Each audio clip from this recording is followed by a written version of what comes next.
Okay, can I get an audio test? Testing 1, 2, 3. It's working. Testing. Yep.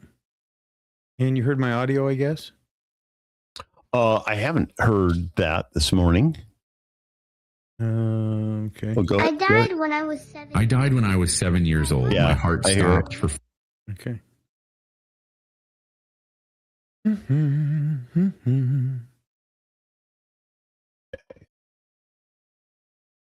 Rid of this. Restart recording. And you're good to go, sir. All right. Thank you, Mr. Jones. You're welcome. And I'm going to start recording. By the way, if you have anybody that listens or you know that might be interested in what I'm going to talk about today, you might want to call them and say, hey, tune in. Tune in. It's going to be very interesting. In 3, 2, 1. And welcome to the program. Today, more interesting contemplations of life and the beyond. Now, there's some time in your life where you're going to be challenged to consider that maybe the things you thought were true, and I guess this is an ongoing process. I call it the conscious process of elimination. Things that you thought were true were actually false, and vice versa. Some things are truer than true. Some things are more false than you can even possibly imagine. But having said that, I have a young man, 7 years old, who had a near-death experience. Now, I cannot say that this is completely authentic. I don't know. Because sometimes, and again, this is a 7-year-old child who, and let me put this up for you to see. 7-year-old child dies and returns with chilling prophecies for Christmas 2025. I don't know if it's true. But for the sake of trying to awaken people and for the message that's contained, I totally think it's worth it to just take a chance that this is all fake. But at the same time, the message, I think, is powerful. And, you know, there are times in life where you know that you are called to do something. That's basically what this is about. So I'm just going to start playing the clips because I got a lot of them. It's actually a 45-minute video on YouTube. And I've got it down to about maybe 15 minutes or just maybe a little more. Here comes the first part of the 7-year-old boy who returns from death. Here it comes. I died when I was 7. I died when I was 7 years old. My heart stopped for 4 minutes, and during those 4 minutes, I saw things that will happen in December 2025. Jesus showed me 5 days, December 20th, 21st, 22nd, 23rd, and 24th. Days that will change everything. Days that will separate light from darkness. And he sent me to warn you. I know you may not believe me. I'm just a child. But what you're about to hear will move you, because this isn't fantasy. This is real, and time is running out. I died. I know it sounds strange for a kid to say that, but I really died. My heart stopped. The doctors told my dad afterward, 4 minutes when I wasn't here, but I was somewhere else, a place that I don't even know how to explain. You know, when you try to describe a dream and the words never come out right. Well, so that's the, beginning of the story. The boy, his heart stopped, according to the story. And I think one of the reasons why they used a narrator is because I think it would be really hard to listen to a little 7-year-old boy. You could hear his voice for that length of time explaining these deep and profound things. I don't think it would hit as hard as it does with an adult voice narrating, and I don't even know if that's a real voice. And again, there are so many fake things on the internet, but it's to me, it's very plausible that this happened, and for a reason. And I think that when you get this kind of potential message to people, I think it has to be shared. Because what if one person hears it and says, wow, I got to change my life? Just one. I think it's worth it.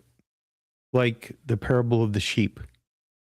Now, there are people out there that are struggling. It's this especially hard time of the year. And if somebody out there is struggling and hears this message and is lifted by it and is in a way transformed by it, then God's work is served. And I'm just becoming more in tune and more obedient, I guess you would say, to the moving of the Spirit. Because without it, what are you? You don't have the Spirit moving through you and giving your life direction and meaning. What are you and who are you? And so that's why I'm looking all the time for something, and I know how myself I am moved when I hear certain things, when I see certain things. But I do think that children, yes, out of the mouths of babes. And I don't know what that scripture is. If somebody wants to put it up on the screen for me, that would be great.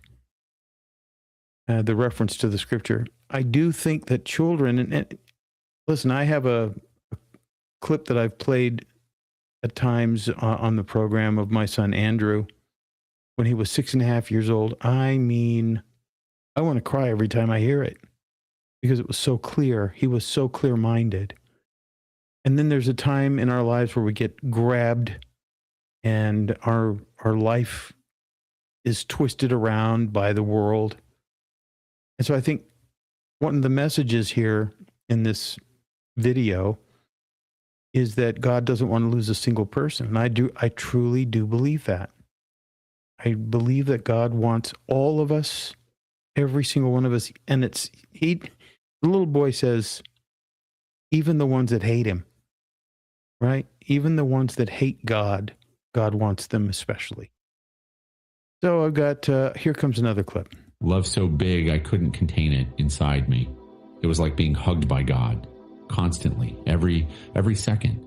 And never in my life had I ever felt so safe, so loved, so whole. And then I heard a voice that made everything even more real. And the voice said my name, my real name, not the nickname my friends use, not the one on my birth certificate, my true name, the one only God knows. And when I heard it, I knew who it was. I turned slowly. My heart was beating fast, not from fear, but from expectation. Like when you know you're about to see someone really important. And then I saw him, Jesus. He was standing right in front of me. And I can't fully explain what he looked like because everything about him shone. He was tall, taller than my dad. He had long brown hair and a beard, but that wasn't what stood out. It was his eyes. His eyes were like the ocean, like the sky, like everything good in the world combined. And when he looked at me, I felt he knew me, knew everything about me, every single thing. And still, he loved me. He smiled, and his smile made the whole place even brighter, like turning on another light in an already glowing room. He opened his arms, and I ran. I ran like I do to my dad when he comes home from work. And he caught me, hugged me. And in that hug, I felt everything. I felt all the love he has for me, all the love he has for people. And it was so much love that I started crying again, crying hard. He ran his hand through my hair, the way my dad does when I'm upset. And he said, I've known you since before you were born. I chose you. I love you. And his voice was soft yet powerful, like thunder and a whisper at the same time. I buried my face in his chest, and he let me. He didn't say, stop crying. He didn't say, be strong. He just stood there, holding me, waiting until I was ready. When I lifted my head, he wiped my tears with his thumb. And he said, and Ben, you need to go back. My heart sank. I didn't want to go back. I wanted to stay there. Yeah, he didn't want to go back. And I hear this in a lot of these near-death experiences where they're given a choice to stay or go back. Now, this one, no, he wasn't going to stay there. He was there for just a short time, and he's been given these messages. And again, I feel like if just one person gets something out of this, it was worth it. But so far, you can see that the experience was very profound, and this child seems to be very intelligent, like more intelligent than the average child. Just the words that the child was using. Again, I don't even know if this is real, but I'm just taking it for the message. And, you know, in the scripture, it is said to be still and know God. And you can find out a better way to do that at FHU.com with the Be Still and Know exercise. You probably heard me say this a million times, but I'm not going to stop. FHU.com.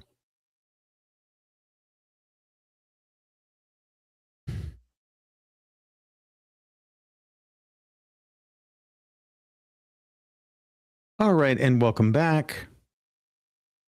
I hope you are getting something out of this already, because there's so many things that are being said that really, you know, the love of the Creator for his creations and demonstrated by Jesus. So amazing. So amazing. And the depictions of the little boy seeing Jesus and running to him and Jesus hugging him. But I do think that at some point, if you have a love of God, that could be you. Like it could be you at any point in time where you begin to realize that you're not what the world has told you you are, that you are loved by your Creator. And the devil hates that because the devil is unrepentant and evil and wants you to be the same way. And so there are 5 days that are coming up, beginning on the 20th of this month, that this little boy talks about. Now, this was posted in November, so it hasn't been out there that long, but I really would say, as you hear this, think about sharing it with somebody that you care about. So here comes another clip. He showed me. Jesus raised his right hand, and out of nowhere, something appeared in front of us. It was like a giant screen, but it wasn't a TV. It was made of light, golden light that shone and moved like glowing water in the air. And inside that light, there was a calendar, a real calendar with numbers, with days, with months. And Jesus pointed at it and said, "Look, pay attention." So I looked, the calendar started flipping fast. January, February, March. The months flew by until it stopped. It stopped in December of 2025. And then he started showing me what would happen on each day, every detail, every moment. And as he showed me, I felt it. I felt the importance. I felt the weight. I felt that this wasn't just a vision. This was a warning from God to the world. And I was going to be the little voice of a 7-year-old child. But sometimes God chooses the small ones to do big things. Indeed. Yeah. During one of the breaks, I'll find the clip of my son, Andrew. And because this is real, this phenomenon of special children, I think every single child potentially is special. Like when they come into the world, there's potentially something amazing that they are here to do, or to have an effect on another person, or be a part of somebody else's life and make the world somehow a better place. It's like bringing a candle into a dark room, but this is what darkness hates. Darkness hates light. It hates children. And, people are obsessed with the Jeffrey Epstein thing. To me, it's so sick beyond even imagination. And, young people, all the way up to teenage years, there's an energy, a life force within these children that the dark side feeds upon. And we know that. And you may have come from a difficult family. You may have come from a difficult environment where the dark side was just feeding all the time on the people around you, trying to get its clutches on you. And so the idea that there was an original child self that came into this world to make a difference, to be more maybe than you are right now. I know it's hard to even look at it that way, but if you don't consider that, then maybe there is a more waiting for you to fulfill, whatever it may be. And maybe you're where you ought to be. I don't know. I don't know you. But you may not even know yourself. You see, and so you have to question what was I brought into this world to do? And I will relate to you that, a lot of things happened to me when I was between 12 and 13 years old. But one of the things that I did discover when I was standing at the bus stop waiting for the darn school bus to pick me up, I really, really didn't like it. Just to give you a little background, I was sort of molested, not literally, but sort of emotionally, by a very heavyset girl when my mom and dad put me in a preschool when I was very young, like 5, 6, 7 years old. This girl was just she was unloved, and she would like paw at me. She wanted something from me. And there was one day where I actually got off the bus because it was so disturbing to me. I actually got off the bus and I ran away, and I didn't go to school that day.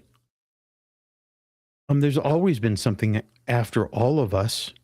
Wouldn't you agree? There's something out there that's trying to get to us and deprive us of the specialness by somehow contaminating us with whatever it is that it is, the it. And so there's something very special about every child that comes into the world, a light. And it's unimaginable for me that, there's a whole movement to murder children called abortion, called pro-life, pro-choice. Who's not pro-life? I mean, the person who's alive is pro-life, even up to the point where they actually literally do away with themselves. Everyone is actually pro-life, but there's this perception shell that's created that you have a choice about what you do. And this is obviously the forces of darkness twisting reality. Really don't. Because your life doesn't even belong to you. And neither does the life of another. I'm just saying.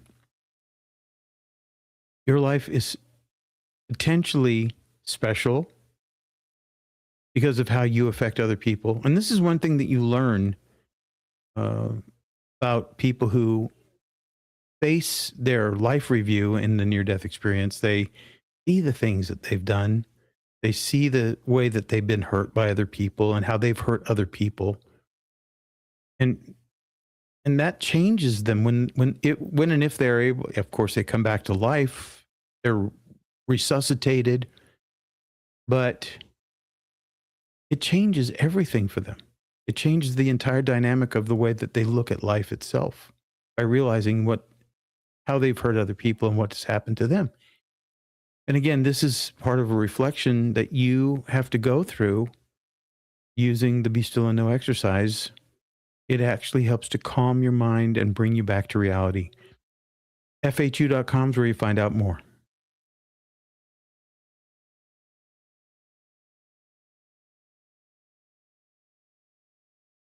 And welcome back. Got a lot of these clips to get through. It's very interesting. I've listened to it 2 or 3 times now, and it's It gets more interesting every time I hear it. Here comes another one. And I was about to see something that would change my life and maybe the lives of many people. Jesus touched the number 20 and the screen filled with images. I saw the whole world, like the whole planet from above. And there was a light coming from the sky, a soft light, like a glowing wind, slowly coming down over cities, over houses, over people. And Jesus said, on this day, I will touch hearts. Millions of people all over the world will feel something they can't explain. A tightness in their chest, a desire to cry, a longing for something they don't even know how to name. I saw people stopping in the middle of the street, people dropping their phones, people stepping out of their kayakers and looking up at the sky, and there were tears. So many people crying. Some knelt right there and on the sidewalk, in the supermarket, at work, and they didn't know why. They just felt that God was near, very near. And there were people who resisted, who shook their heads, wiped their tears, and kept walking, pretending they hadn't felt anything. But they had. Everyone would feel it. Jesus pointed to a woman in a kitchen. She was washing dishes, and suddenly she stopped. The water kept running, but she didn't move. Her hands were shaking, and she started to cry. She fell to her knees right there in front of the sink and started to pray, and her prayer went up like golden smoke. I saw the smoke rising, until it reached heaven. Kind of like an offering, repentance, an offering up to Creator. It's what it reminded me of anyway. And how many of us actually make offerings to God, like, giving something up? I know the Catholics have Lent and they stop eating one thing or another. And I don't know. Somebody's asking me if this is AI. I don't know. It's a story, and you can check it out yourself. Here is the name. You just type it into Google or DuckDuckGo or whatever, YouTube. 7-year-old boy dies, returns with chilling prophecies for Christmas 2025. And I'm just now starting to get to the interesting stuff. Yeah. So here comes the next clip. A weight in the air, a deep silence, even with people talking. And some pastors stopped in the middle of their sermon. They stopped and started to cry because they felt God's presence in a way they hadn't felt in years. And in some churches, the music stopped, the band stopped, and everyone stayed in silence, just listening to God speak without words. But there were also churches that didn't feel anything. I saw that too. There were big churches, beautiful, full of people with colored lights, loud music, people jumping and shouting, but there was no presence. God wasn't there. It was just noise. And the people kept doing their show without realizing God was passing by outside, calling, but they didn't hear because they didn't want to hear. And that made me sad, very sad. Jesus put his hand on my shoulder and said, the 20th is the call. It's the touch. It is God saying, I am here. Seek me. Come back to me. Some will answer, others will ignore it, but no one will go through this day without feeling it. Not even atheists, not even those who hate me. Everyone will feel it. And what each one does with that feeling will define what comes next. And then the screen changed. So there it is. The idea that there will come a time, maybe this month, who knows? Who knows anything? But there might come a time where you feel something, and that's something to look out for. And, it could just be a sense of conscience about a thing. Could be anything. Could be something you've been avoiding for years. Someone you've been avoiding. Some need for repentance. Could be a need for obedience and submission to something greater than yourself, because really there's not much more you can do with your life that will rearrange, your direction, just to connect with the source. All right. Here comes another clip. It changed to the 21st, and I knew it was going to get heavier or better, depending on who you were. The number 21 shone brighter, and the images that appeared were heavy. Jesus said, on this day, division will begin, the separation between the churches that truly love me and the churches that only use my name. I saw churches again, but this time it was different. In some, God's light came in through the doors, through the windows, and filled everything. His presence was so strong that people fell to the floor, crying, confessing sins, asking for forgiveness, hugging, reconciling. I saw a man asking his wife for forgiveness right there in front of everyone. He was on his knees, holding her hand, crying, and she cried too, and they hugged, and God's light covered them both. Jesus pointed and said, these are the ones who will be transformed, the ones who will allow me to break their pride, their bitterness, their sin. These will see miracles. And I saw it. I saw people being healed. An old lady got up from a wheelchair. A man who was blind started to see, and everyone shouted, cried, worshiped. But then the screen showed other churches, big churches, beautiful, packed with people, and nothing happened. The pastor kept talking, the band kept playing, people kept clapping, taking selfies, checking their phones, and God wasn't there. The light didn't come in. It stayed outside, knocking on the door, and no one opened because they didn't want God for real. They wanted the show, they wanted the emotion, they wanted the money, but they didn't want to surrender. I don't know how much of this, rings true for you, but it sounds, the thing about a child delivering a message like this is not the average interests of a 7-year-old kid. Unless, of course, they've been evangelized at a, remember the person Marjo Gortner, 7-year-old evangelist, and he was set up, and there was a whole documentary made about him, but he was a child prodigy, preaching and so on. This is not this kid, if this is a kid at all. But the idea that, a child is given a profound message and a warning, and it goes into it here in the next segments, that Jesus wanted to give this message to this child because children have trust. Now, how much of the problems that we have in life stem from losing trust? First in our parents, and then, look at the world today. Look at the way the world works today with, even the government. Who trusts the government? Most of us look at the government and say, oh, there's the government again, deceiving and whatever. And the devil is in those details.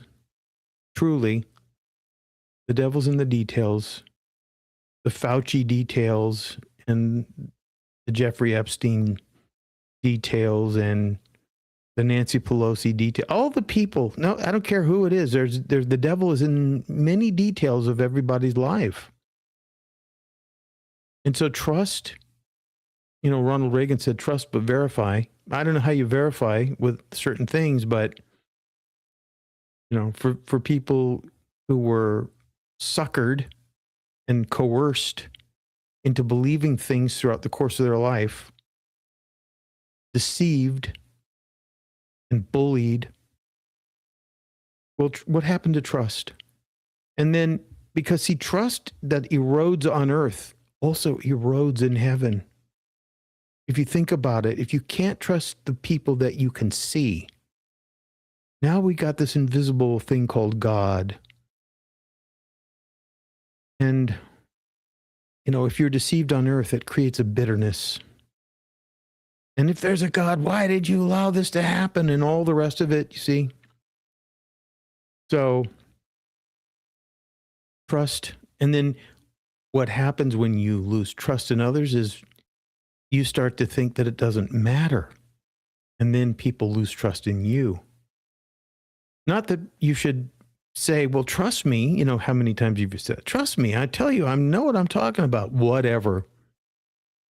But when people lose trust in you, then there are moments in time where what you say does matter a lot. But if somebody says, that's just so-and-so saying whatever so-and-so says, and then they may sort of counterintuitively make choices and decisions. And so, yeah, I mean, if there's anything else that's important beside trust, I think that a lot of things actually stem and connect to trust, because if you don't trust God, then what do you got?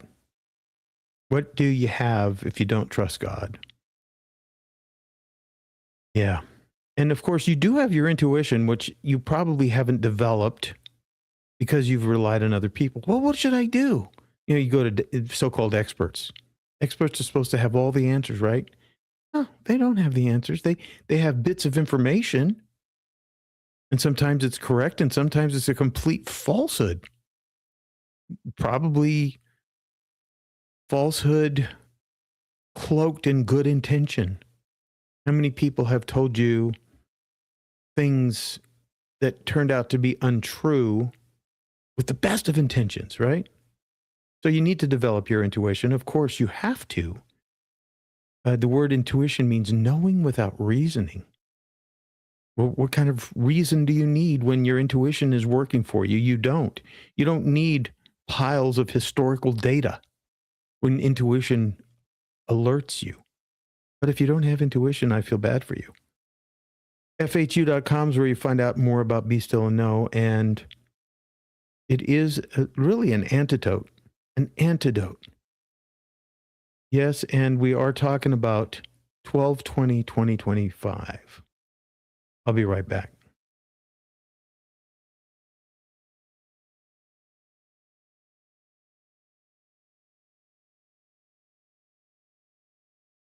Okay, so according to the 7-year-old boy who had a near-death experience, and I don't know if it's true, just saying, it could be, and it could be completely fabricated, but I looked, you know, there's, as Ronald Reagan said, trust but verify. I looked at the sources. It doesn't say for entertainment only. And so somebody's story is somebody's story. If this is a real child, which I think it is, the story is very powerful, very profound, and quite moving. So here comes another clip for you.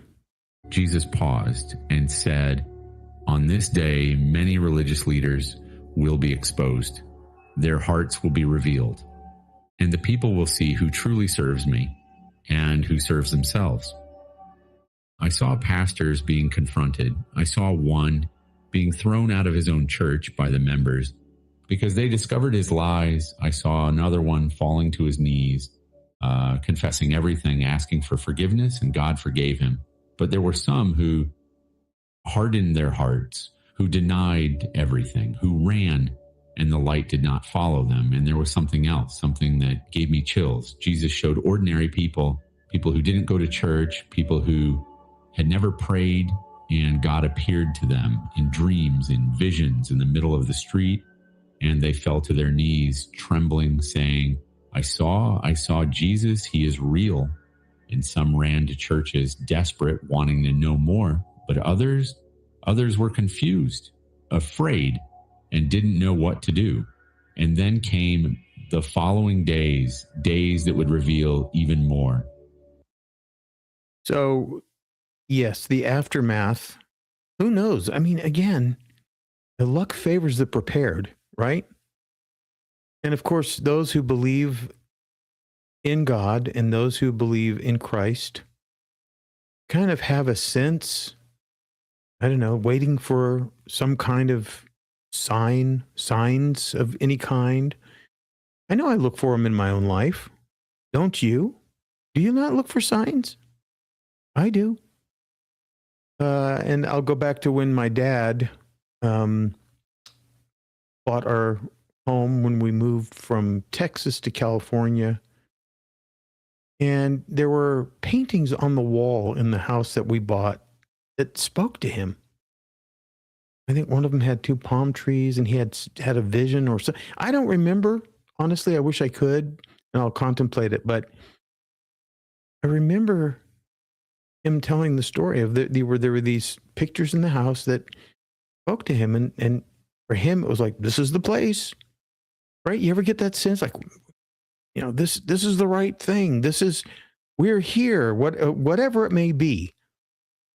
There are signs that speak to you, but if you don't notice them in the smallest ways, how are you going to notice them in the big ways? How?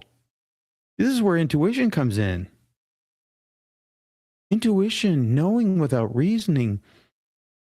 And this goes to the idea that consciousness is non-local. It doesn't exist in your brain. You exist in a field of energy and consciousness, and you're receiving it. And part of your personality, yes, part of your personality is based in your brain, and part of it is based outside of your brain through consciousness itself, through a reception of information through your brain. It's got to be that way. Otherwise, intuition doesn't work. Otherwise, what is the point of intuition if your brain is all you got? Intuition is moot.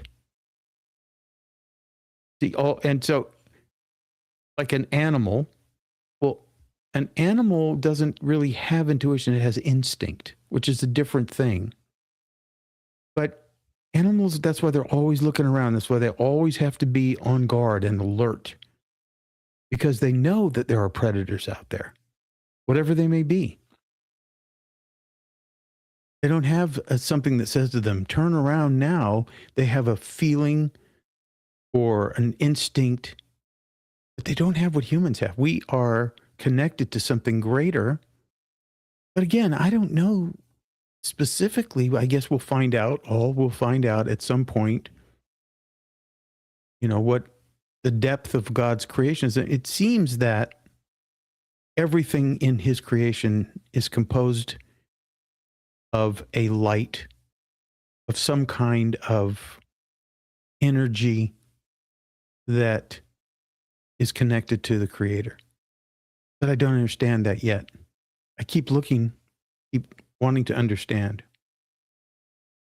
And I think that's important. I think with the minute you stop wanting to understand, you're done. Somebody told me they were on a plane with sitting next to somebody, and they started talking, and they said to each other, "Yeah, I'm a Christian."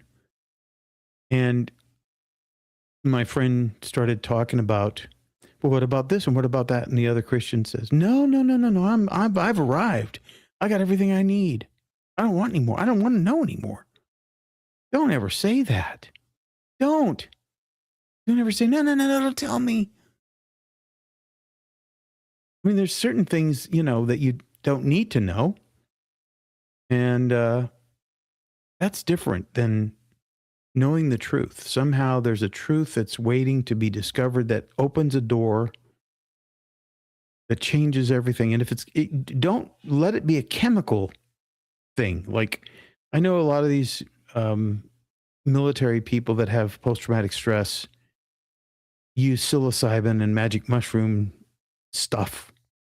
And I know that it does something to the brain, but the brain isn't all there is.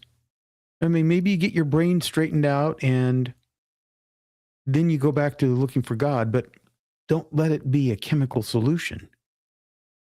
Let it be a spiritual solution more so, right?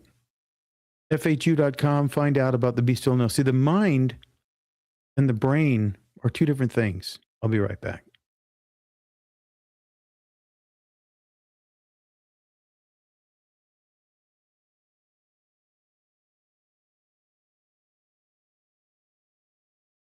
Okay, welcome back. And continuing with the little boy who had the out-of-body experience, according to the story, I don't know, I can't verify it, like much on the internet. And it's using a narrator voice I don't know if it's AI. I don't know. But I'm just tracking with the story. Who knows what will happen? Little boy's saying that things will happen. People will feel it. And you may already be feeling something. I don't know. Are you tuned in enough to your own sense of things to say, yeah, I'm sensing something? And I've had a lot of people tell me throughout the course of life, I feel like something's going to happen. And I feel like change is in the air. You ever hear that expression? Of course you have. So are you tuned in enough? Because I think most people are sort of dulled, sort of anesthetized, like the anesthesia of doubt and confusion. Try to keep you in a stupor for your entire life so that you never come in contact with some greater truth. It just, you want to be comfortably numb, like the Pink Floyd song. I don't. I'm never comfortably numb. Never, no matter what. Because I always feel like, wait a minute, there's something more. Something more I need to know. So when I hear little clues, I want to explore. You can be cynical if you want to. I know there are people out there like GWC Rumble. Cynical. That's okay. You want to be cynical? Be cynical. Now, but there's also a downside to that. There's a downside to believing stupid, and there's a downside to being cynical. I know some people that are cynical, and I don't want to be around them. Sorry. Cynical people, not for me. Because they'll find a flaw. They'll find a reason to take issue. They'll look for a reason to take issue. And I'm not saying not to. Maybe that's a good thing. But if Jesus was any example, he dealt with things in the as is. That's what I can say. Jesus dealt with things in the as it is category. So, think what you will, do what you want. Here comes another clip. The number 22 appeared, and this time the earth shook, not just in the vision. I could feel it in the vision itself. Jesus said, on this day, creation will groan. The earth will respond to what is happening in the spiritual realm. And I saw earthquakes, but they weren't normal earthquakes. They happened in strange places that never had earthquakes. And people were terrified. The news couldn't stop talking. Unexplained earthquake. Scientists have no answers. And it was because it was God shaking the earth to wake people up. But the most amazing thing was that in some places, people were protected. Like the building collapsed, but one family survived completely without a scratch. I saw a house still standing in the middle of everything destroyed around it. And the family who lived there was on their knees, praying, giving thanks. And the neighbors watched, shocked, and asked, how did you? And they answered, it was God. God. Here's a question for you. Do you look for reasons to believe or disbelieve? That's the question. Because there's basically two kinds of people. People that look for reasons to believe and people that look for reasons to doubt or disbelieve. And that's okay, because you have to test the spirit. Yeah, you have to test the spirit. And how do you do that, though? How do you do it without intuition? Is it your own brain that's testing the spirit? Or is there something more? Is there a different component that pops in and says, that makes sense, or that doesn't make sense? I know there's a lot of times, the thing the little boy was saying about the churches, I see these people on TV, and I feel kind of disgusted, jumping around, singing their songs, yelling at people, quoting, everything's got to be a quote, has a quotations around it. If it's not from the Bible, it ain't worth it. There's all kinds of temptation. And a lot of these people, let's just say the preachers, a lot of them absolutely speak the truth, but it's empty. It's cardboard cutout truth. And so remember what Jesus said, the Spirit gives life. And so when you hear things, it's got to be filtered. It's got to be Spirit filtered. That's all I can tell you. It's, even though it's the truth, it's like, okay, there's a truth, right? But the delivery has got some residue all over it. You know, if somebody was, I don't know, somebody handed you a Bible that was covered with sticky goo, would you take it anyway? So as not to offend? Protected us, and that made more people believe. And there was something else, angels. Jesus said, on this day, the angels will appear, especially to children. And I saw it. I saw children pointing at the sky and saying, look, mommy, there's someone there. And the adults looked, but they didn't see anything. But the children saw. They saw huge shining angels with wings standing in the streets and squares and schools. And the children weren't afraid. They smiled, they waved, and the angels waved back. Jesus looked at me and said, children will be my witnesses on this day because they believe without questioning. And the adults will have to choose to believe what their children are seeing, or call it imagination. I saw parents believing, and I saw parents taking their kids to psychologists, and that made me sad. But Jesus said, each one makes their own choice. And then the screen changed again. Okay. You see, it's stirring up a whole little hornet's nest out here, because here's the thing. And so anybody, you let's just make it clear. It's good to question and to try to ascertain the truth, no matter what. But whether or not, you know, these messages land for you is up to you. So you're going to find reasons whether it makes sense to you or not. But see, most people have disconnected from the actual reality of life itself. That's why there's a struggle. There's a struggle because you're struggling to get reconnected. Your battery life is running out. And when you have an opportunity to see the truth and know the truth that makes you free, just pause for a moment and question, is it true? Does it ring true? That's really all you have to do.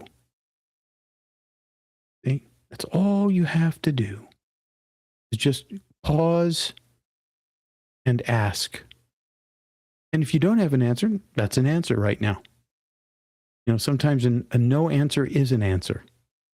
Just leave it as a question. Yeah. Yeah, my dad many times thought that we were at the end. And I'll tell you, he was never more happy when President Trump was elected the first time. His whole life was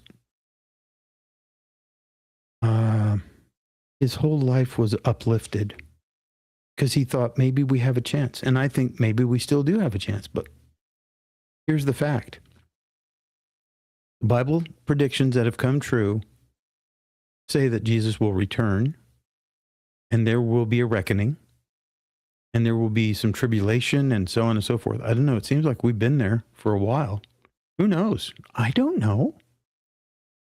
Luck favors the prepared. That's all I can tell you. Luck, and there is no such thing, by the way.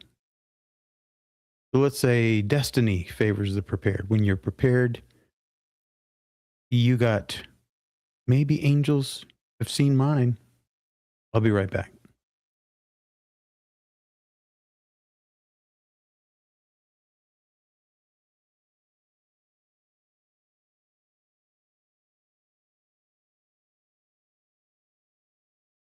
And welcome back. I am playing some audio from a TV video, YouTube to be specific. This is it right here. 7-year-old boy dies and returns with chilling prophecies for Christmas 2025.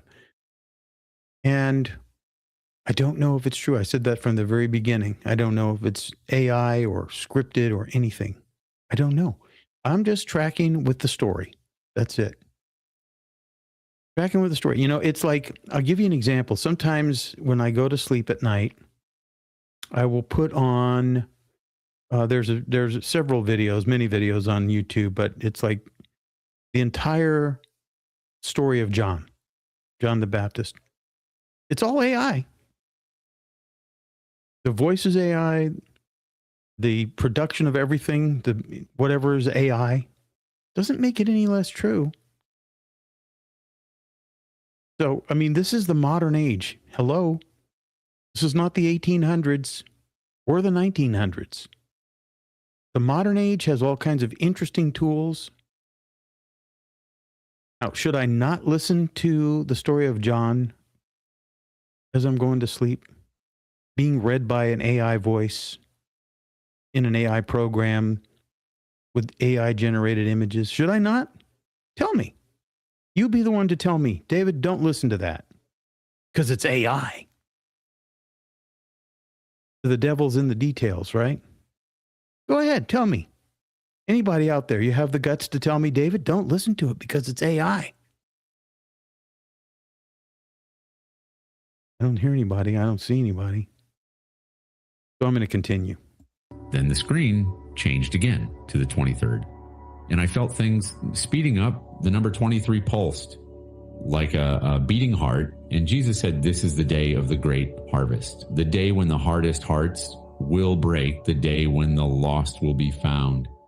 And I saw things I never imagined. I saw criminals, gang members, people who had killed, stolen, done horrible things. And they started to feel something, a weight, a crushing guilt, and they fell to the ground, screaming, crying, asking for forgiveness. I saw a man in a prison cell. He was lying on his bed, staring at the ceiling, and suddenly a light entered the cell, and he saw Jesus. He saw Jesus standing in front of him, and he froze, and Jesus just looked at him, didn't say anything, just looked. And that man started to cry so hard that the other inmates thought he was going crazy, but he wasn't. He was being set free on the inside. And he started to shout, forgive me, I'm a monster, but forgive me. And Jesus said, you are forgiven. And that man changed forever. I saw politicians, powerful people, rich people who had never cared about God, and they started having visions in the middle of meetings, in the middle of dinners, live on TV, and they stopped talking and stared straight ahead like they were seeing something no one else could see. And then they dropped to their knees and confessed in front of everyone. And the world was shocked. Social media exploded. What's going on? Why is everyone losing their minds? But it wasn't madness. It was God. Yeah, you know, I wonder. It's like, actually, I've been to Quaker territory in Pennsylvania.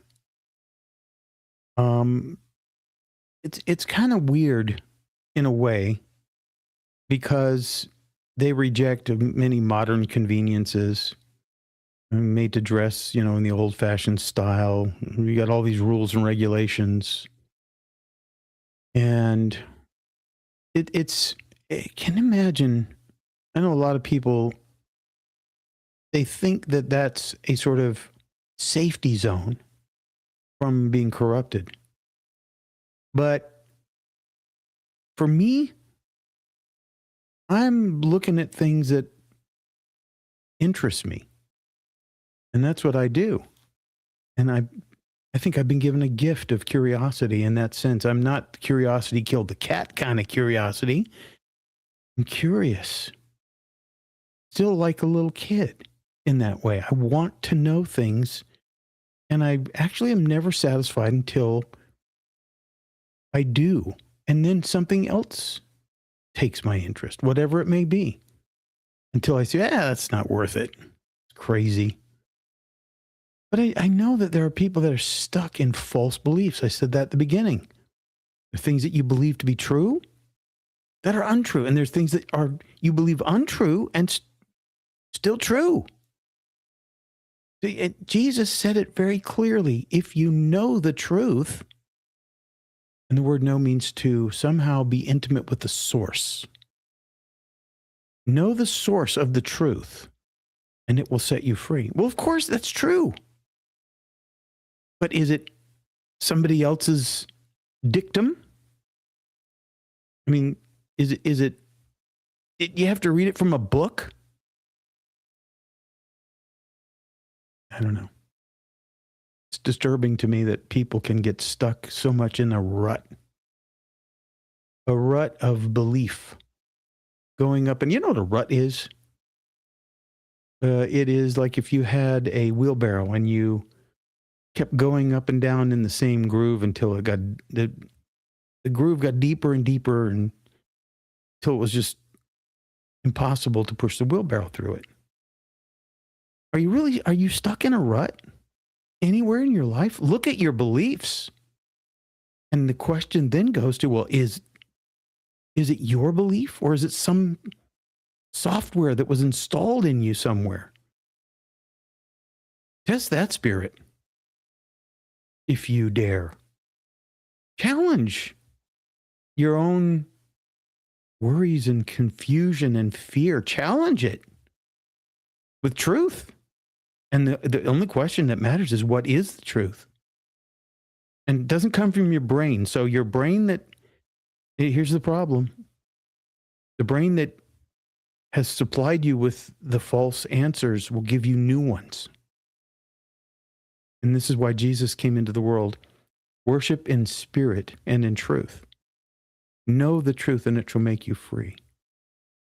But if you're really not interested in the truth, and this is what to me is so interesting, you got to be interested in the truth for you to discover it. See what I'm saying? You got to be truth that's beyond your brain, what you've been programmed to believe and to accept. I don't know, a lifetime of programming is a hard thing to shake. Most people, and this is to me why near-death experiences are really interesting. Oh, I've got more. Yes, I've got more. I've got other ones that I'll play later in the week. A young man who was mistreated as a child, ended up getting into bodybuilding, started taking these supplements, and he overdosed on some supplement, and he choked on his own vomit and died. Oh, the things he came back to tell. Pretty interesting. We'll get to that on Friday.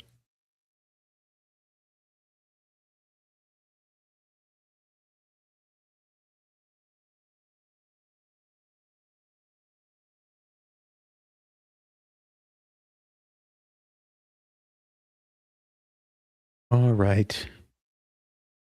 For the cynics and the critics and the true believers and the faithful, stories are just stories. I mean, how much... Look, I was watching something about the Noah's Ark story. Now, I don't know if you've heard this, but there is an Assyrian story that's 1,000 years older than the original Noah's Ark story. Think about that. So why do you think there are Ark flood stories throughout every culture in the world? Because it's been around for thousands and thousands of years. Right? So, okay, don't be afraid of that. It doesn't make it any less true. Just because a story has its roots in some other potential culture, maybe it doesn't. I don't know. But when you close off your mind to knowing the truth, whatever it may be, you can't know the truth unless you have the ability to debunk what is not true.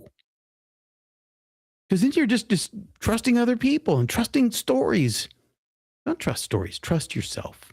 Trust your intuition. I saw atheists, people who had spent their whole lives saying God doesn't exist, and they started having encounters, real encounters with Jesus, with angels, and they couldn't deny it anymore because you can't deny what you see with your own eyes. And many of them converted right there in the street at work, and they started preaching. People who used to hate the church now loved Jesus, and that confused everyone, but it was real, very real. And Jesus said, on this day, the harvest will be so great that churches won't have enough room for so many people. People will gather in homes, in streets, in parks. They will worship. They will testify. They will bring more people, and the light will spread like fire, holy fire. And I saw it. I saw crowds singing in the streets. I saw people hugging, crying, praying together. And God's presence was so strong, that even those who didn't believe felt it. And they had to decide, accept or reject. The number 24 shone brighter than all the others. And Jesus grew serious, very serious. He said, this is the day of the final separation, the day when light and darkness will divide once and for all. And the screen showed Jerusalem, the whole city, and in the middle of the city, an explosion of light. But it wasn't a bomb. It was an explosion of glory, a golden, radiant light bursting from the ground, rising to the sky and spreading across the entire world. I saw the light crossing oceans, mountains, cities, and wherever the light passed, people changed. Those who loved the light shone, like literally their skin gave off a soft glow, and they looked at each other, startled, happy, and said, what's happening to us? And Jesus said, these are mine, those who chose the light. Yeah, again, what part of this does not resonate? The conscious process of elimination. I haven't heard anything that I disagree with yet. I don't know about you. I haven't, it hasn't rubbed me the wrong way. It never did. Otherwise, you think I would play it for you? If it rubbed me the wrong way? I'm just trying to be a good shepherd. I'm trying to be a good steward. I'm trying to be a good disseminator of truth. And again, let's just say this. I started to recognize when I was very young that my dad was telling the truth. And there's a sort of language in truth. Kind of, it bridges the gaps. Just saying. And by the way, I'm already having my life reviews. I'm having moments in my life where I realize things that were significant that I never understood back when, when I was a kid.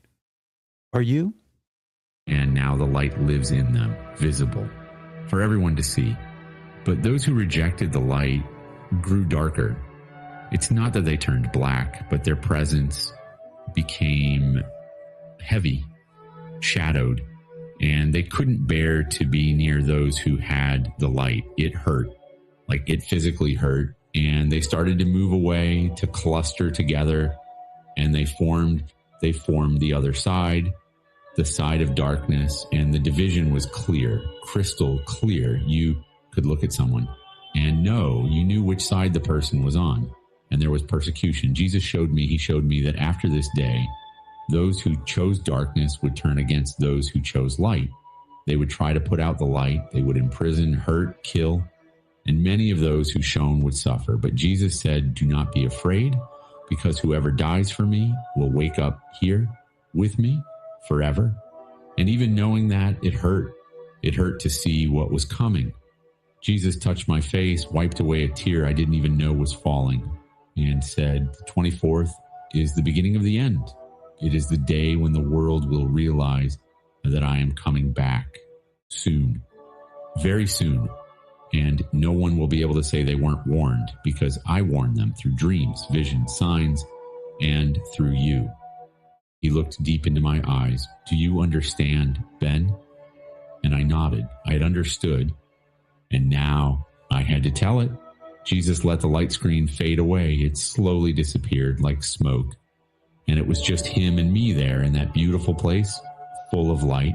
He knelt in front of me. He came down to my height and he held my shoulders with both hands and he said, "Now you need to understand what comes after, what happens when those 5 days end." And I swallowed hard. Well, again, we'll just know in a few days whether or not this is just total nonsense or whether or not there's truth in it. Could be total nonsense, but maybe not. And for me, all it does is cause me to reflect. That's all it is. To look at my own life, to see whether or not how I would deal with something, under the same circumstances. I've never died. I've had strange experiences in my life. Thank God I've never died. It does happen. And,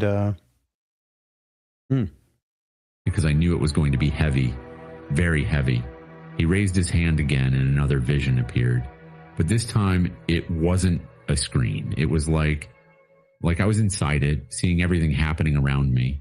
I saw the world after the 24th, and the world was divided, split in two. There were the people who shined and the people who didn't. And they didn't mix anymore. It was like two different worlds on the same planet. The people who had the light, they lived differently. They helped each other, shared food, took care of one another, and miracles were happening all the time. I saw a man praying for a sick child, and the child got up from the bed, healed.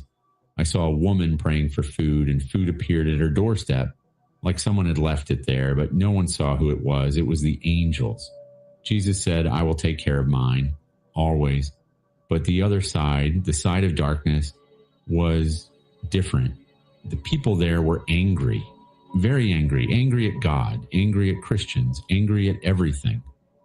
And they started organizing themselves, making laws against the ones who had the light, laws that forbade praying in public, laws that forbade speaking about Jesus. And whoever disobeyed was arrested or worse. And I saw people being taken, shining people being dragged to prisons, to camps, to dark places. But the strangest thing was that the people of the light didn't react with violence. They went peacefully, singing, praying. And even when they were beaten, when they were hurt, they didn't fight back. They just loved. And that made the other side even angrier because they didn't understand. They didn't understand how someone could love like that, how someone could forgive like that. And the more they persecuted, the more the light spread. Because the testimony of those people touched hearts, even the hearts of their enemies. Jesus said, after these 5 days, the world will enter a new era, the era of separation, the era of the final harvest. And everything I spoke in the scriptures will begin to be fulfilled quickly. He paused, looked at me with sadness in his eyes, and said, "Many will die for me, but they lost nothing. They gained everything because they will wake up here with me, while the world down there will sink deeper and deeper into darkness until the day I return. And when I return, everything will change forever." Jesus looked at me for a while. I don't know how long, because there was no clock there, no time. It was like eternal. But then he sighed and said, "It's time, Ben. You need to go back." And my heart tightened, truly tightened. I didn't want to go. I wanted to stay there with him forever. I held his hand tight and said, "I don't want to go back. Please, let me stay here with you." He smiled, that sad but loving smile, and said, I know you want to stay, but your mission isn't finished yet. You still have something very important to do down there. And when it's done, you will return, I promise. And then you will stay here with me forever, but it's not time yet." And he gently let go of my hand, and I felt an emptiness in my chest, a huge emptiness that hurt. Then I felt something like a rope pulling me backward. I looked down and saw that tunnel again, the tunnel of light. But this time, I was being pulled down, back, and the music started getting quieter. The colors started disappearing, and I started crying. So there you go. Yeah. It's a story, I don't know if it's true.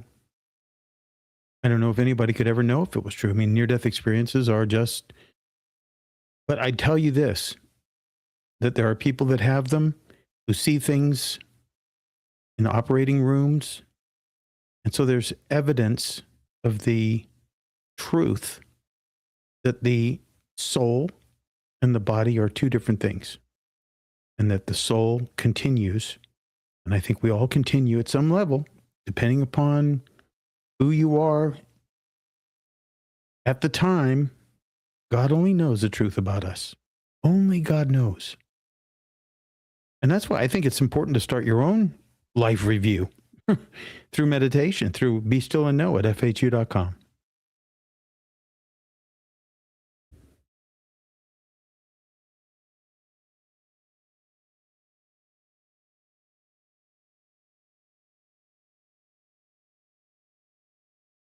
So my problem has always been that I'm not a good book learning person.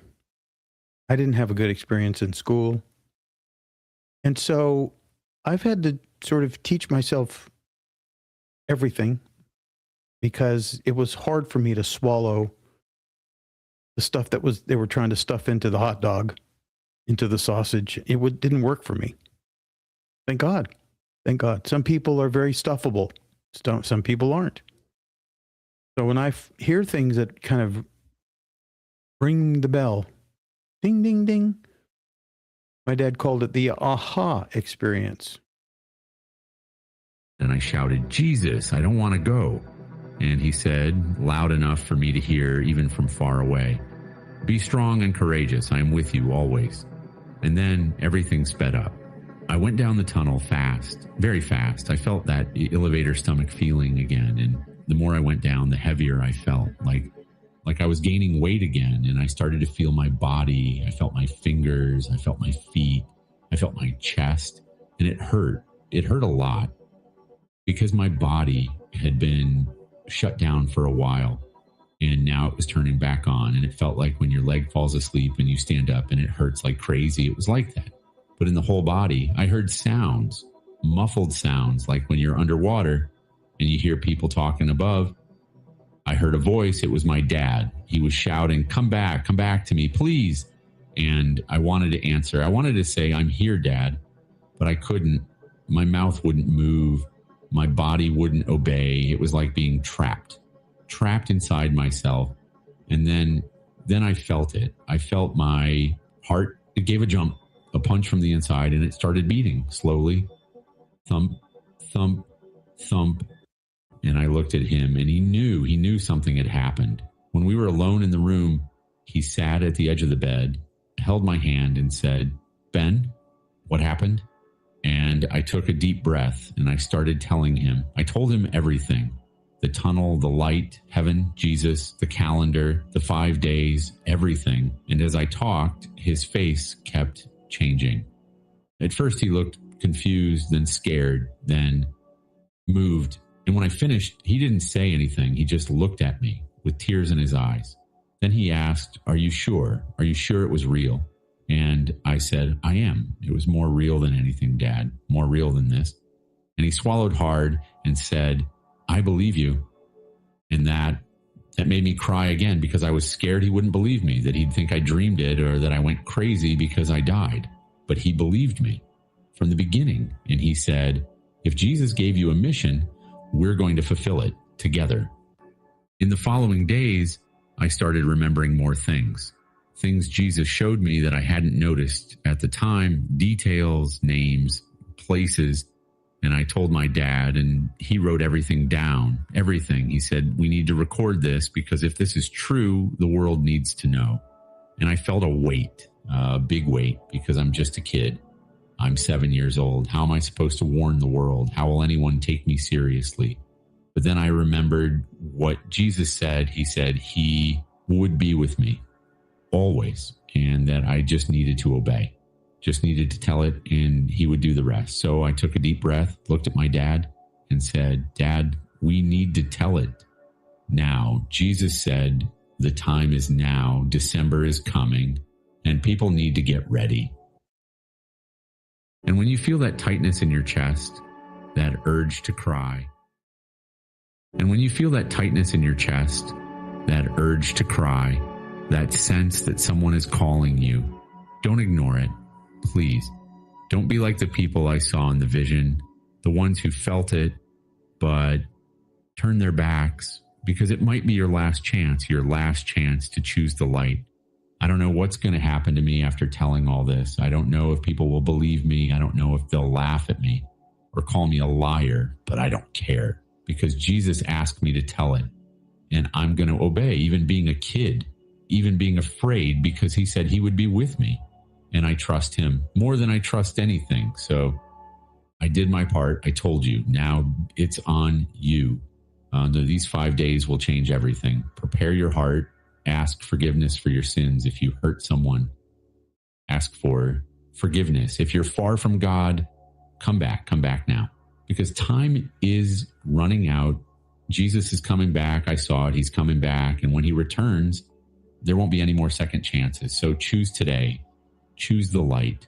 Choose Jesus, because he loves you. He showed me that. He loves every person, even the ones who hate him. And he's waiting for you to come back to him. Don't leave it for later. Don't wait for tomorrow. Do it now, please. These 5 days, Jesus showed me, they're a warning of love, because God doesn't want anyone to be lost. He wants everyone to come back to him, but he doesn't force it. He invites, he calls, and you have to respond. So I'm asking you, will you respond? Will you open your heart? Will you repent of your sins and accept Jesus, because he's waiting. He's waiting for you with open arms, full of love, full of forgiveness. Don't let this message pass you by.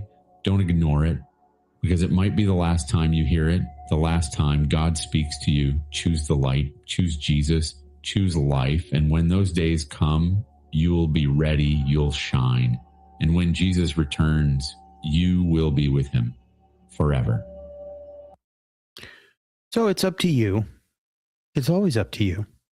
It's a choice that you make to accept or deny, to know the truth, or to push it away, or to fabricate your own. That's all I can tell you. I don't know if any of this will happen. I don't know. I mean, these prophecies, who knows, people have had prophecies for hundreds and thousands of years, and none of it actually culminated in the things that have been predicted, but who knows? Nobody knows.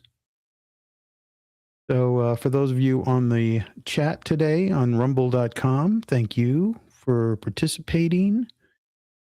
And FAQ.com is where you find out the Be Still and No exercise. It really will change your life.